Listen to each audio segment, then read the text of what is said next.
go through a very quick guide on how to buy INSUR. I've come to PancakeSwap, pancakeswap.finance/swap.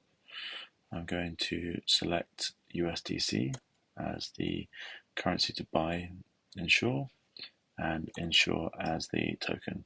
You can confirm the token address from the InsurAce website. We're going to buy, let's say, $200 worth of INSUR. In fact, let's make it, yeah. And using PancakeSwap, the liquidity should be sufficient. Slippage tolerance 0.5 is fine, and completing the swap.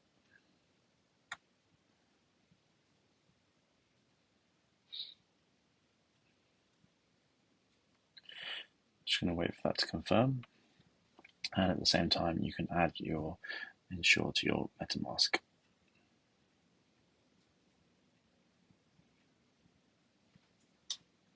That should have all gone through now, and we should be able to see the INSUR token in the wallet at that point.